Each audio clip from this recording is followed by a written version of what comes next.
They say the world doesn't stop for anyone. But I remember a moment when it did. It happened just after I stepped onto that stage.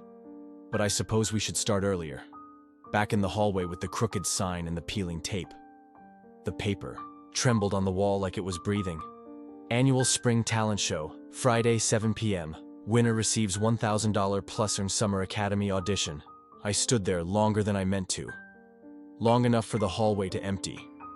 Long enough for the janitor to pass by twice. I must have read that line 100 times. Not because I didn't understand it, but because I was deciding if the world would hate me for trying. Marcus told me not to. He didn't shout, he didn't mock, he just looked at me. "You know how this goes," he said, like an older brother might before a storm rolls in. "They don't pick people like us. Especially, not kids whose dads fix their toilets." But I picked up the pen anyway, wrote Jordan Hale. 5 letters. One hope. No backup plan. The auditorium that Friday night smelled like hairspray and money. You could taste the nerves in the air. See the ambition stitched into every dress hem, every manicured hand holding vocal warm-up tees. Spotlights traced the ceiling, in slow arcs. Velvet curtains whispered secrets from another world, one I didn't belong to. Backstage, I waited in shadows. No coach beside me. No glam team fixing my collar. Just my dad's too large shirt, a wrinkled lyric sheet, and the kind of silence that makes you remember every mistake you've ever made. They called my name wrong the first time. "Jared? No, Jordan Hale?" A pause.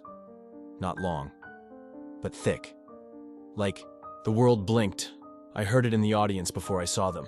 Rustling, a cough, a whisper that wasn't really a whisper. Who? I stepped out into the light anyway. The stage was warmer than I expected. Not comforting, hot, harsh, like being interrogated by a star. The crowd blurred into shadow beyond the lights, but I could feel them. Rows of eyes, arms crossed, lips half curled.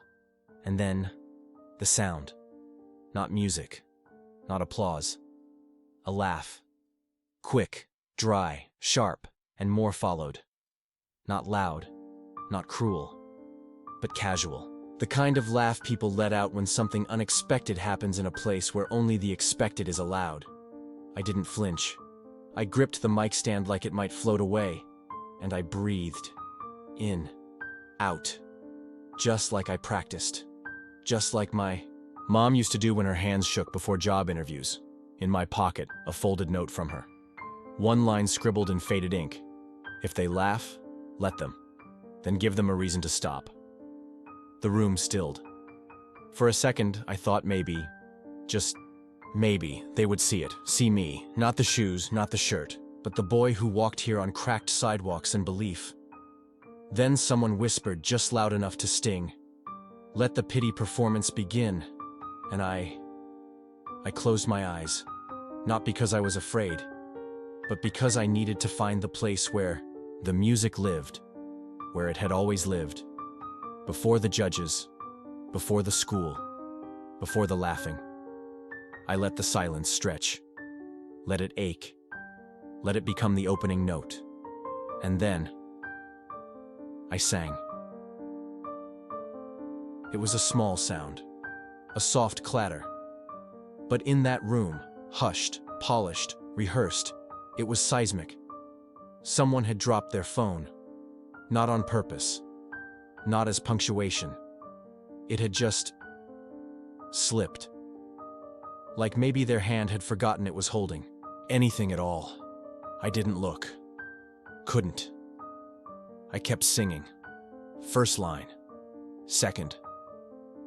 My voice catching on the edges like the hem of a too long shirt brushing the floor. It wasn't strong. It wasn't sweet. But it was true. And maybe that was the problem. The third row began to shift. Not forward, not back. Just fidgeting. The way people do when they're uncomfortable but can't admit why. A cough. Then a scoff. Then a ripple of low laughter like a breeze pushing through dead leaves. "Is this a comedy bit?" someone whispered. Not quietly enough. Another voice, sharp with mirth and money. "He's trying so hard, it's kind of adorable." They didn't know I could hear them. but I could. I heard everything. Every smirk disguised as silence. Every swallowed chuckle. I tried not to flinch, but something in me recoiled. The microphone suddenly felt larger. My voice felt smaller, like it might disappear if I let it tremble even once more. I closed my eyes again, and in the dark, she was there. Mama. Kneeling on the tiled floor of the hotel bathroom, scrubbing the grout with bleach that made her throat raw. Humming. Not for anyone. Not for herself. For me. That was her love language. Melody. Low and steady, stitched through hunger and headaches and eviction letters and long walks home with borrowed groceries. That song, this song, had no title. Only memory. Only ache. And so, I leaned into it. I let my voice crack. Let it bend. I stopped, trying to control it. I let it fall where it wanted to fall. I let it sound like her. Like us. No academy taught this. No technique, no training. Just truth, chiseled by years no one else saw. I opened my eyes and saw one of the judges tap his pen against the desk. Not annoyed. Rhythmic. Intentional. A girl near the edge of the stage tilted her head. Not mockingly this time. Curious. The laughter didn't stop entirely, but it hesitated. I hit the chorus. Let it bloom. Let it stretch beyond what my lungs thought they could hold. And that's when I saw him. Logan Brandt, top of the class. Winner of last year's show. Wearing a suit more expensive than anything I'd ever own. He sat in the front row, elbows resting back like he'd already judged me and moved on. His lips curled just slightly, eyes glittering with the kind of pity that dressed itself up as politeness. And when I hit a wrong note, just one, he chuckled, like punctuation, like judgment sealed in wax, and something inside me split. I don't know if it was rage, maybe grief, maybe the version of me that still begged to be liked finally gave up. I sang the next line with more force than planned. The mic crackled. I didn't stop. I let the rasp in my voice deepen. Let the echo of pain be louder than the perfection they worshipped. My hands began to shake, but I didn't hide them. I wanted them to see. I wanted them to see that I was still here, still singing. And then, another sound. Different. Not laughter, not gasping, just silence. Not the awkward kind, not the judgmental kind, the kind that happens when something begins to shift. A boy in the second row stopped chewing gum. A teacher lowered her clipboard. Someone, somewhere in the back, dropped their head, just slightly, like they were listening, harder than before. And that's when I felt it, the current, subtle, but real, like the tide had just changed direction. They didn't know they were listening yet. That's how it often starts, quietly. A hesitation in the breath, a stillness in the wrist, a pause where laughter should have continued but didn't. That kind of stillness was blooming across the auditorium now, even if they didn't understand why. And me? I was still singing, not perfectly, not powerfully, but fully. Each line landed heavier than the last. Not because of the volume, but because I stopped trying to protect myself. I let the hurt sit in my mouth. I let the memory ring. I let my voice sound tired. Sound real. The lyrics weren't even mine, not truly. They belonged to 1,000 evenings before me. Murmured over soup pots, hummed behind doors swollen with grief, whispered in languages without alphabets. But tonight, they were mine. And with every note, I gave them away. The microphone started to feel lighter, or maybe I did. I remember opening my eyes during the second chorus, and the first thing I noticed was a woman in the third row. Her hands had frozen mid-applause for the act before mine. Fingers still curled, like she didn't know what to do with them now. Behind her, a boy had stopped scrolling his phone. It still glowed in his lap, but his eyes were up now, locked on me. And then, there was the camera crew, hired to film the whole show. No doubt expecting clean cuts and standing ovations. They weren't filming me at first. But now the red light was on, centered, focused. As if something had clicked. Not in the lens, but in their gut. They were capturing something they didn't know how to name yet, and Lord, neither did I. I hit the bridge. Soft, low, barely a breath. A part of the song no one had ever taught me how to sing. It had no big notes, no shine. Just words. Just story. Just me. And that's when it happened. The ripple. I saw a teacher lean forward. I saw a student in the balcony whisper something, only to get shushed. A boy in the front row, one of the ones who had laughed, sat up straighter. His hands, folded in mock confidence just minutes ago, now trembled on his knee.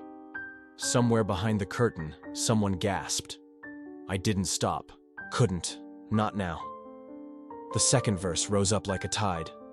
I felt the notes buzz through the soles of my feet, all the way up to my fingertips.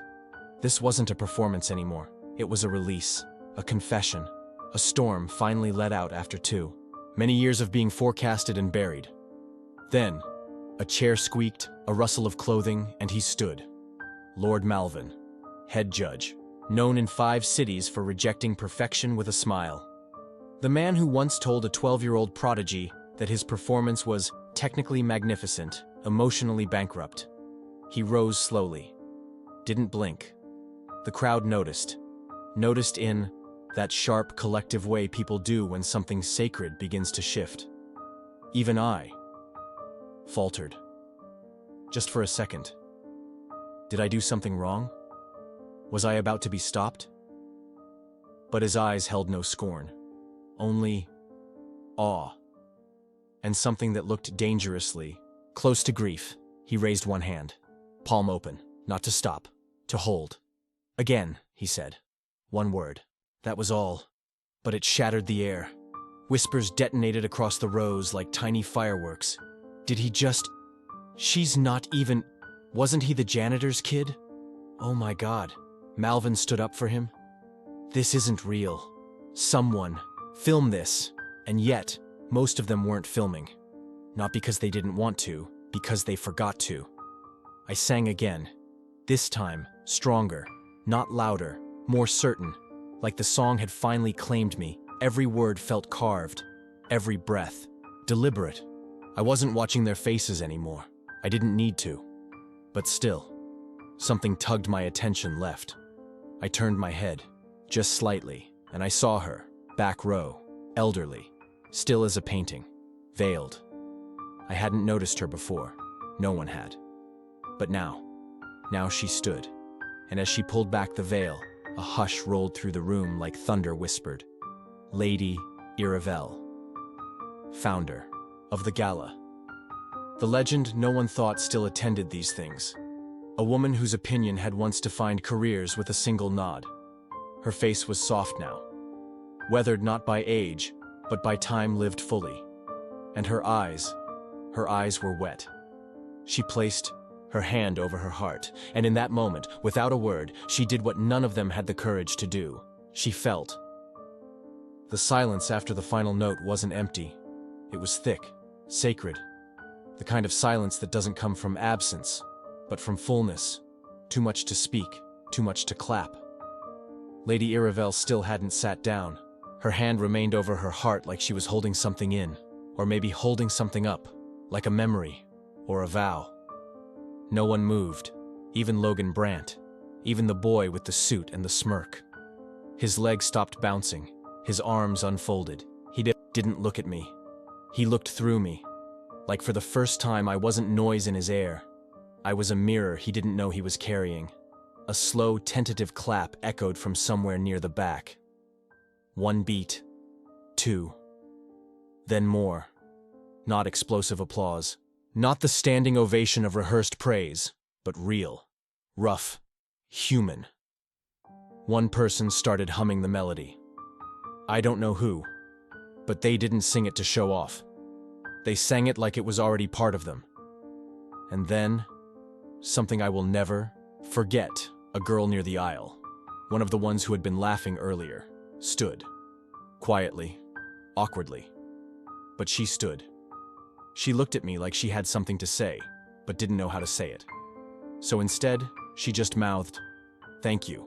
And in that gesture, I saw it. The wall had cracked. One student turned to another. "Can you send me the lyrics?" Another voice whispered, "My grandma used to sing something like that."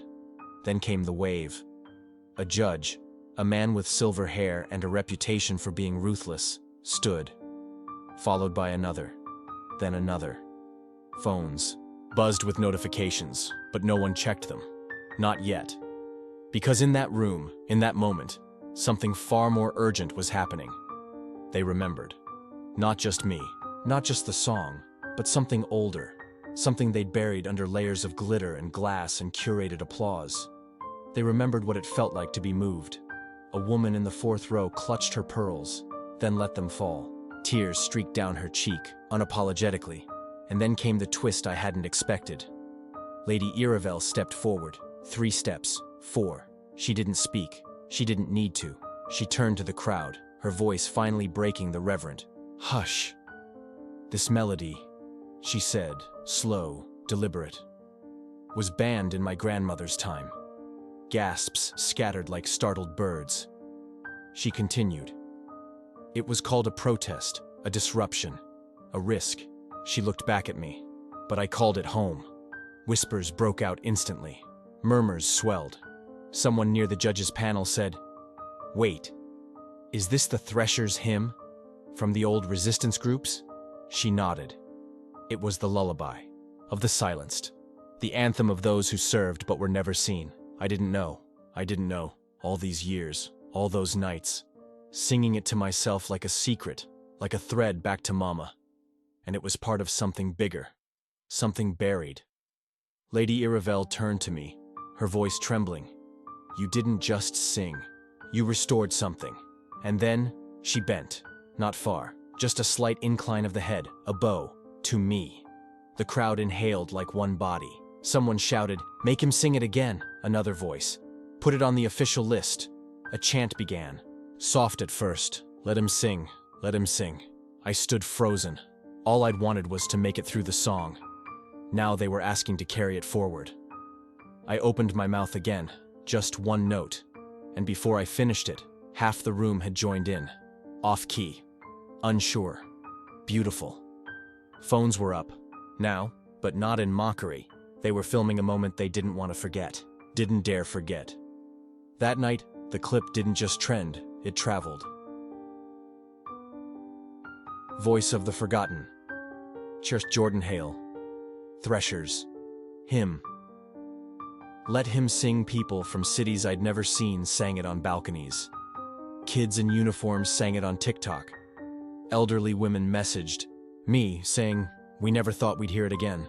They no longer wanted perfection, they wanted truth.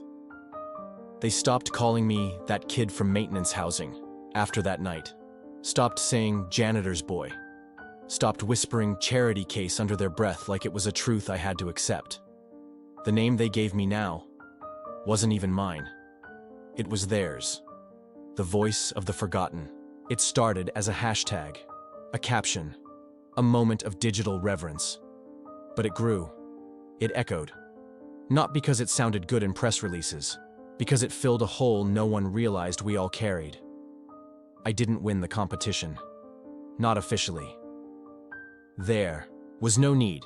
The show's organizers tried to hand me a ribbon the next day. Best in Emotional Impact, a consolation prize dressed in sincerity. I didn't take it. Instead, I handed them something else. The folded lyric sheet from my pocket. Edges worn, corners torn. I said, "You don't need another award. You need to remember who you locked out."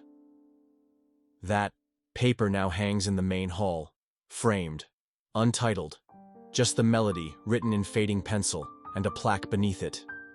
This is the song that turned silence into memory. 2 weeks later, they invited me back, not to compete, but to teach. Masterclass, they called it. In authentic vocal expression. I laughed when they said it. Really laughed. But I showed up, not for the organizers, for the kids who sat in the back rows, who signed up late, who wore hand-me-down jeans and fear on their sleeves. I showed up for the girl who whispered, "I'm scared my voice isn't enough." And the boy who said, "They told me this style wasn't proper." I told them, "Your voice is not a guest, it's the house." Later that year, the academy changed its policy. They made community auditions permanent. No sponsor, no coach, no fee required. They called it the Hale Amendment. I didn't ask for that. B, because it wasn't just about me anymore. It was about the door that had opened, and the hands holding it open for the next voice trying to come through. And my mom? She cried. The real kind. The kind that doesn't come with noise, just a shaking of the shoulders and a prayer of gratitude whispered between breaths. She said, "I used to sing that song to forget how small we were. Now the world sings it to remember." I carry that. Every time I step on stage, every time I open my mouth and the room goes quiet before the first note. Not to impress, not to perform, to remember, and to remind. I don't need the spotlight anymore. But if I find myself beneath it, I let it land not on me, but on the ones who thought their light had gone out. Because they deserve it. Because someone always does. They gave me a title, but I gave it back. I said, "Don't call me the voice of the forgotten. Call me the boy who remembered." And now, every time I walk past that old auditorium, I stop. Not for nostalgia, but because sometimes, if you listen closely, you can still hear the end of that song. Not through speakers, not on a screen, in the voice of a child humming behind the curtain, in the feet tapping with nerves backstage, in the silence before, a laugh that never comes.